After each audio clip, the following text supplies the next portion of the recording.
firefly is a small, flying insect that produces a bright light.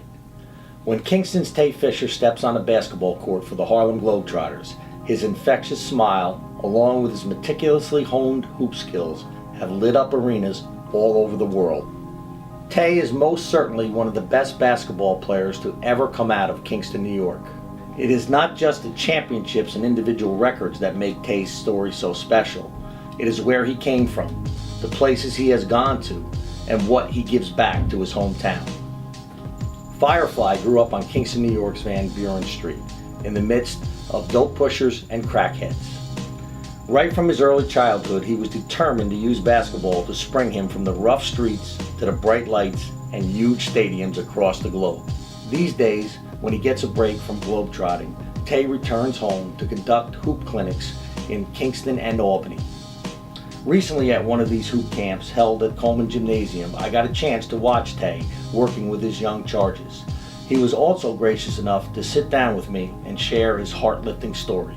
It is a story of a small in stature boy overcoming large odds. It is a story of hard work and determination, accumulating with a contract with the most famous basketball team in the world. His story is an example that all things are possible, and dreams really can come true. Tay Fisher, Rich Siegel, Rich. Good to see you. It's nice to get to sit down with you. We've been trying for a while. Absolutely. I'm happy that you finally got this to happen, man. It's been a long time. And you don't need much of an introduction. You're one of Kingston's finest, most famous people in Kingston.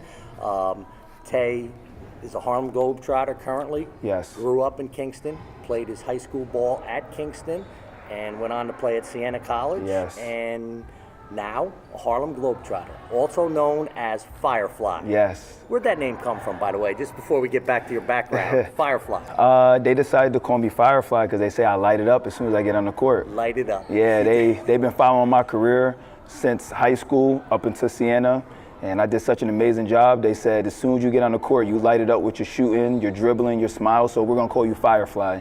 Nice. At first I said, Now you didn't like it? No. But then when it grew on me though. You light it up. Yes. I like it. It makes sense, and you do. Your smile is contagious. You know, Thanks. you can see it out there with the kids.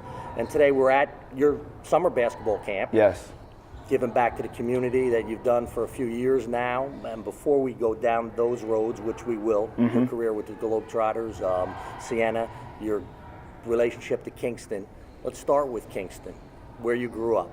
Van Buren Street. Yes. Say. Tell us a little bit about growing up in Kingston, a little kid. It was tough. It was tough growing up on Van Buren Street, especially where I was living at. A lot of drug dealers, a lot of, sorry for the word, but crackheads, a lot of bad people. But that was the way I lived.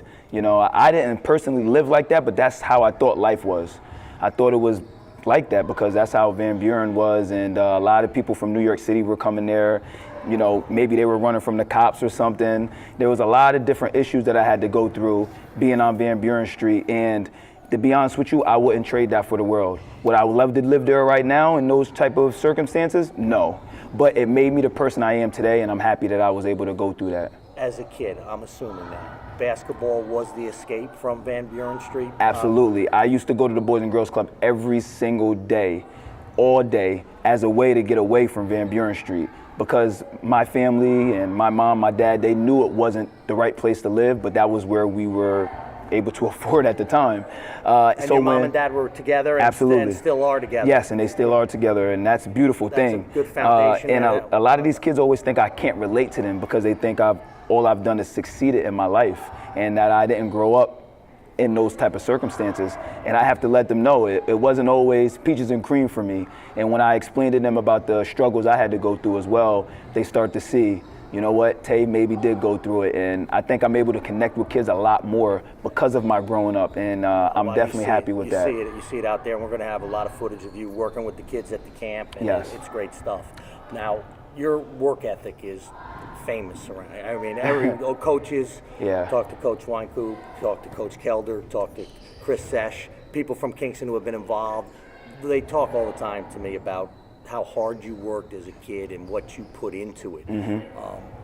were you thinking as a kid, dreaming of having basketball as getting you away from, you've come back to Kingston, but getting you away, moving you away from Van Buren Street, and did you dream that as a kid? I can't say I dreamed it. I just loved it. I just loved basketball. So it was a labor of love more than just like a determination to get out or be better. I just loved it. I loved going to the Boys and Girls Club. I loved being around my friends. I loved being active. I loved playing basketball. I didn't really start to enjoy it to the point that I wanted to possibly go to college and play professionally until I was probably 16 years old. And that's late, you know, compared to the kids that I have at camp now. I started as young as 6 years old. You know, I want them to start thinking about what they want to be when they grow up. And I wouldn't trade it for the world. The Boys and Girls Club made me the person I am. Growing up on Van Buren did as well. And it's just a beautiful feeling. It's a beautiful thing. And that work ethic, you see it in your, you know, with the Globetrotters, you have to make a half-court shot every night, or there's certain shots you've got to make. I mean, thousands of shots, even as a kid. I mean, the dribbling. You're the Curly Neal of people way back know the Globetrotters, like I did as a kid and saw the Globetrotters in Madison Square Garden. You're him. You know, so the practice that went into getting there as a kid, you said it came out of a labor of love, but specifically, was it 12 hours a day? Was it every day before school? Let me shoot, you know, 1,000 jumpers. What was the work ethic like for you? It was just a lot of practice. It was a lot of practice. I used to dribble outside of my house. That's what I was going to say. Take a ball with you on the road when you went someplace and the ball became part of your hand. Yes, and just dribble. Trying to make dribbling moves on cars that were parked, obviously, you know, and I just loved it. So you were outside. And anytime at 12 o'clock in the morning. YMCA. Yeah, 12 o'clock in the morning, you're dribbling my basketball. Neighbors will call the cops and tell them, can you please tell this kid to stop dribbling the basketball? So the cops will come over and say, now Tay, you know this lady is gonna complain. And I say, I'm sorry. But he said one day she's gonna appreciate that because you're out here dribbling all day. You know that lady today? Yeah, she's still over there. Still complaining? Well, I don't go outside and dribble like that anymore. You know, because shoot, I need to get sleep now too. I'm not as young as I used to be. You know, they tell the stories of Pete Maravich as a kid, not to stand that too long, but it was more his father pressured him. I don't know, you're familiar with Pistol Pete? Yeah, Maravich, absolutely. He always had a ball in his hand, and one of the best ball handlers ever that played in professional basketball, and like you, could have been Curly Neal or could have been you, but it was more his father was a coach and his father pressured it. It's interesting to hear you did it. Nobody was pressuring you. It came from within. It came from within. You know, because my father I'm a big Knicks fan. Yeah. My father. Sorry to hear that. Yeah, I know. I'm hoping that they get better, and they are looking like they're getting better. But I grew up loving to watch basketball because of my father. Yeah. And he would always talk to me about, hey, look at his jump shot. Look how good he is. But without pressuring me. Right. He just doing it as a friend and as sometimes when you grow up, the things you grow up watching and seeing your parents do all the time, you end up starting to love it as well. And I think that's how the love of the game started for me. Beautiful. And now, as a kid, all of that practice, all that work manifests itself as your star at Kingston. Start as a freshman, play 4 years, 3 sectional titles, all the records you can imagine. I was trying to go over with them. You don't have to list them exactly, but you have the most points of any Kingston player ever. Yes. The most three-pointers made of any Kingston player ever for a season, for a career. Yes. I'm talking about all of these things. Most assists. I didn't pass the ball. You shot all the time. You're like me. You know what? You can't have all of those. You can't have all of those records passing the ball. I'm sorry. I was just saying, because if you get in all the points and all those shots, most free throws made, most free throws attempted also? Yes. So most free throws made and the most points scored in the game, scored 61 points. And in that game, I shot 24 times from the free throw line and made 22. 61 in the game, which 61 is a school record still. Yes. Okay, yes, still a record. Though, like you mentioned, the most points scored in a career in Section 9, 2,119. Wow. Which passed great players like Elton Brand and Kenny Anderson. You know, a lot of greats. Elton Brand from Peekskill, who played for the Clippers, I believe. Absolutely. Kenny Anderson was a great point guard from Georgia Tech. Just played for the Nets for a long time. Yeah, he did. Smooth player. He did. There's a something. So Kingston, playing there. Yes. Who were the big influences there? Because you're going to go on to play at Siena. What would you say? The Boys and Girls Club you mentioned as Yes. one of the big influences. Chris Sesh was my mentor. Just talking to him, Yes. he's out there in the gym. I love Chris. He was my first mentor I ever had. Great Taught guy. me how to shoot the ball. Someone I needed in my life. And then came Mark Weinkoop, who is my partner with all my basketball camps. He made me go to JV practice. Mark, by the way, has been a JV basketball coach Yes. for a long time at Kingston, assistant coach in the varsity. He's here today helping you with the Absolutely. camp also, so. Yeah, because Chris Sesh told him about me, and I was scared to go out for the team. I was so used to Boys and Girls Club, I didn't want to play any other for no other team. Now No, you're playing, I just loved. I loved to do what I was doing because I also was great at doing it at the Boys and Girls Club. It was comfort level. Yeah. So now going to JV in front of people I don't know, as the 13-year-old, and JV is kind of a high school level. I was still at Bailey Middle School, and I went. They had to drag me there, and I did extremely well. And that's when my love for the game blossomed. And I owe it, a lot of it, to Chris Sesh, Mark Weinkoop, and then came Ron Kelder. And I just continued to meet different people who was willing to help me make my next paths throughout my career. You had the support, and Absolutely. It's really nice. You got to have support. You mentioned those specific people, and that it still means a lot to you. And those people are in the gym today, here on an August day. Yes. Helping you run your summer basketball camp. Yes. Which we got, again, I said before, we have a lot of nice film of we're going to show. Next is Siena.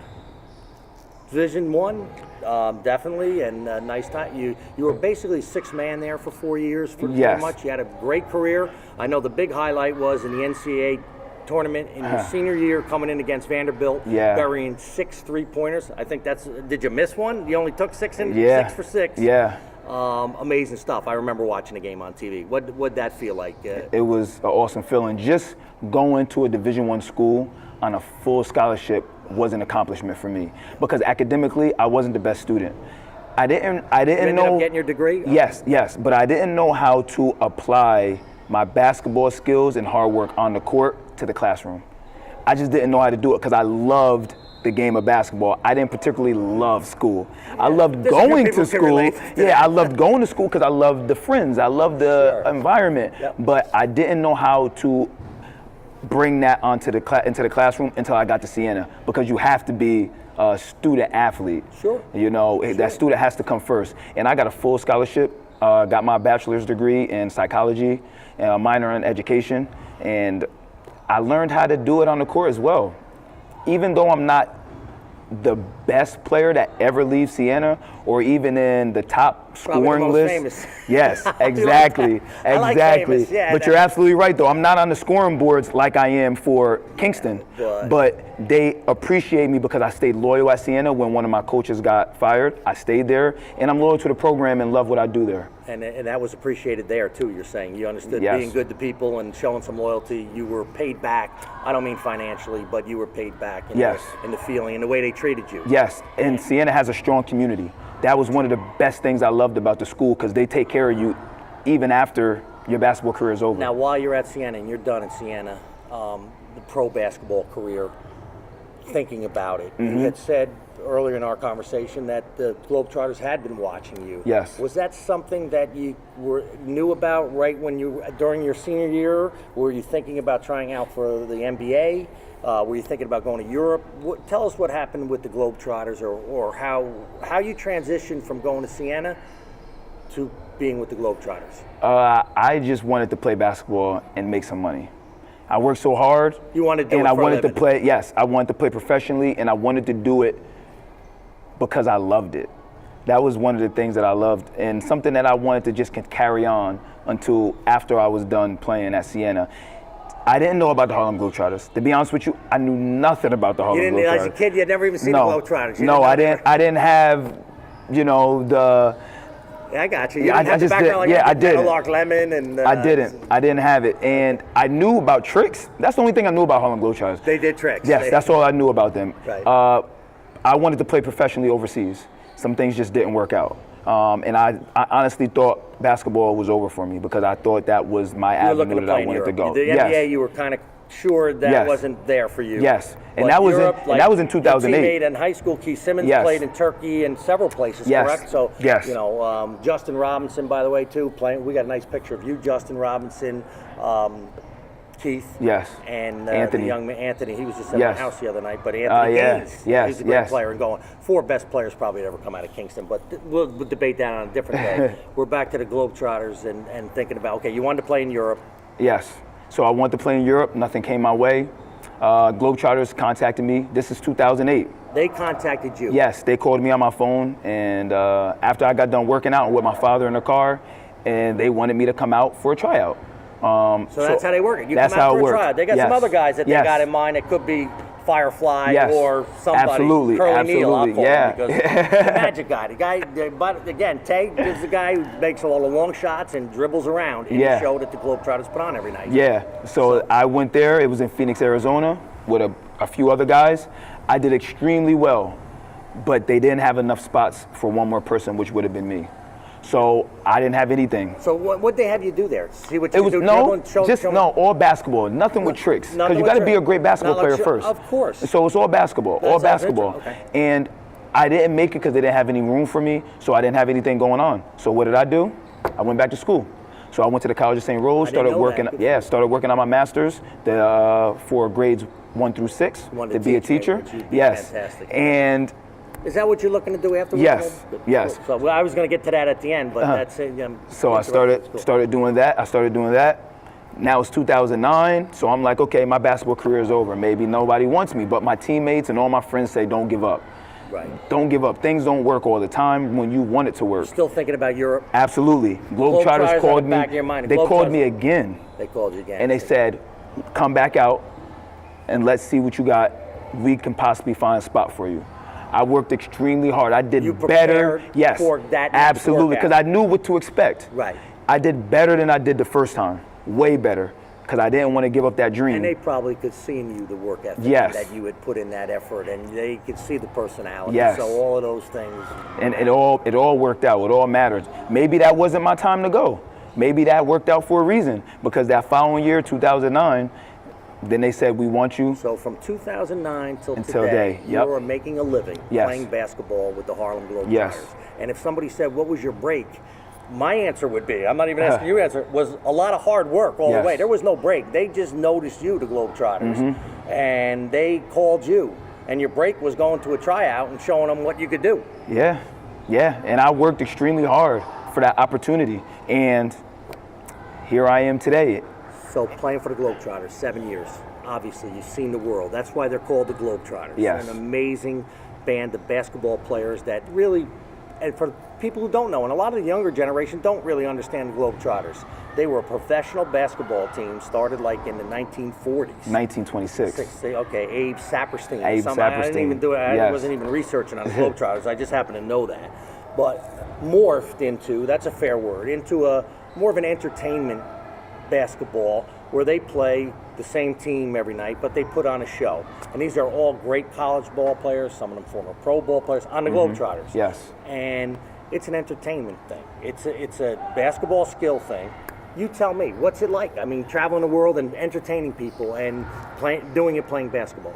It's the best job ever. It's the best feeling ever. But it's very hard. I have to say that. Remember, I'm coming from competitive basketball. That's it. All I knew how to do was put that ball in the hole and work hard. Now I have to learn. Like the competitor in you. Yes, but you know what? You're an entertainer. But that competitiveness never stops. Right. That regardless, I'm competitive even off the court because of what sports have taught me. Now, while I'm playing with the Globetrotters, I have to still put the ball in the hole, but I also have to learn tricks. Right. I couldn't even spin the ball on my finger. Really? Right? No, so not every basketball player can spin the ball on their finger. I play basketball and I couldn't do it good either. So. I couldn't even spin the ball. Now I can do is spin the ball on my finger, spin the ball on my head. I can make half-court shots. I can flip the ball off my neck into the basket. Just watch you put one on your back. Yeah. Bounce it off your head in the basket. That's pretty cool. But you know what that is? That's a lot of hard work. Right. Because learning how to be a Globetrotter is like learning basketball all over again. Sure. When I'm here teaching these kids, you got to dribble like this with your right hand. You got to do this. That's like how it was with the Globetrotters when I had veterans trying to teach me how to do things. Average night you're in Europe, you're playing in front of 5,000 people, 10,000, Easily. 2,000, Easily. 19,000? Easily, and it depends on where we're going. You know, we play at the Garden, we play at the Wembley Arena in London. You are a all starter over. for the Globetrotters too? Yes. You're their guy, Firefly comes out and you're the guy and you do your dribbling thing. Light it up right from the beginning. How many long shots do you have to make in a game? I mean, I don't know. 10? Maybe. How many do you take? 12? You miss a couple. You got to miss a couple. I mean, I'm watching out there yeah. 4 in a row. So I don't know, but do you miss a couple? I mean, we're all human, you know. So it does happen. But at the end of the day, we're great entertainers. We're great basketball players, and that's something that's hard for a lot of basketball players coming from competitive. They don't have that personality. Right. They don't have that entertainment side to them. So you don't have the full package of being a Harlem Globetrotter. And the most rewarding part of my job is being able to put smiles on people's faces every single the kids, night. The women, the guys, every night. Everybody. Every night. There's days that we have bad days, but we have to go out there and give our hard-earned money that people pay for to come watch us. You really are. To me, it is like show business. It is. It's interesting. One of the questions I wanted to ask you was what it was like being a competitor and then being in the entertainment business. But they overlap. Yeah. Because an entertainer every night is competitive enough that they want to give their best. Yes.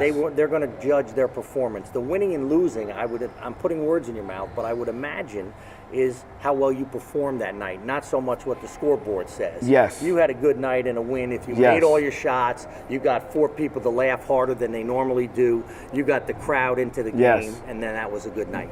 To me, my job as a Globetrotter is to go out there and give someone an experience that they're never going to forget. When I talk to you, you talk about Curly Neal because he must have did something that you remember. Absolutely. He must have, even whether you saw him in person or not, you remember something. I saw him in person many times, 3 or 4 times. You see? Bald hair, great guy, always had a smile on his face, had the headband on like you do when you play. There you go. And he was fun. He was an amazing dribbler. He got on his one hand and was going around like you do. Yeah. He could shoot it any time on call and bury a 40-footer. I'll never forget him. There you go. Those are the type of things I want people to remember about me. And that's around the world. That's around the world. That's around the world. I've been to 60 countries in my going on 8th year. And I know how hard you work at it. I know it's work, but seeing the world too, that's got to be a big part of it, isn't it? I'm sure you do a lot of promotional stuff. It might be the best part of being a Globetrotter. I could have went to Europe and played in 1 country, maybe 2, depending on how long I want to play. I would have never been able to go to 60 countries. I'm able to see things that I've seen in textbooks as a young kid. If I want to be a teacher, I'm able to bring these videos and my experience to my kids, to my students, to people that have never seen it. I'm able to bring it to my mom and my dad. I've never experienced this before, and it's still counting. There's still other places I would love to go to. 7 years. 7 years. You're how old now? I'm 30. And in your mind, you want to do the Globetrotter thing another 5 years? Just I know it's never sure, but what? It all depends. You know, I like to do it as long as I can. I'm happy. I still love what I do, so it's hard to tell right now. Is it a good living? It is. It is. If I'm able to put smiles on people's faces, if I'm able to come back to my community and they're able to watch me play, it's a great living. Because I got 6-year-olds who love me, not based on what they see me do at Kingston or seen me do at Siena, but because they're able to watch me still play with the Globetrotters in Albany when we play, or at the Madison Square Garden or something. There's nothing better than that because I'm able to reach all different generations. And sometimes you can go overseas and get lost. People don't know you won championships, but at least with the Globetrotters, they're guaranteed to see me. Still the Washington Generals? We don't play the Washington Generals no more. What's the name of the team? They're the World All-Stars. The World All-Stars. But at the Have end, you lost a game since you've been here on the scoreboard? I didn't lose. Let me tell you this. I didn't lose too many at Kingston. I didn't lose too many at Siena, so I might as well continue it here. It's 0. It's 0. You're 458 and 0. Most of the year you're traveling. Yes, about 8 months out of the year. 8 months a year. You get breaks. You come back to Kingston all the time. Yes. You've ran a basketball camp for the last how many years? 12 years. 12 years, and it's the Tay Fisher basketball camp. Yes. And today there's 30 kids in the gym or whatever working, and you've been in there working with them. We see you around. I see you in the gym, Mac, working out. Yes. You know, people see you all over the place. That's where we really officially bonded, let's say. I forced myself on you. You were very cool about it, but you're all over the place. It's the giving back to the community. It's amazing to see everybody in Kingston knows you and appreciates what you've done and what you do for the kids and what Kingston is still, you're proud for it to be your hometown. Tell us about that. What motivates you to give back as much as you do? My goal as a kid growing up, I always wanted people to know where Kingston was. Not Kingston, Jamaica. I wanted people to know Kingston, New York, a small city, has great talent. And that's what I'm doing right now. playing on CBS in the NCAA tournament, beating Vanderbilt in the NCAA tournament. Thinking about Kingston. Thinking about Kingston, because I wanted that commentator to say, from Kingston, New York, from Kingston, New York. Now I'm on the Globetrotters, it gets said every single day. From Kingston, New York, Firefly Fisher. I want people to know where Kingston is. So in order for me to let people know where Kingston is, I have to do my part on the court, but then I also got to come back to the community and let people know they can do this as well. If they can't do it on the court, at least the things I'm teaching them will help them off the court.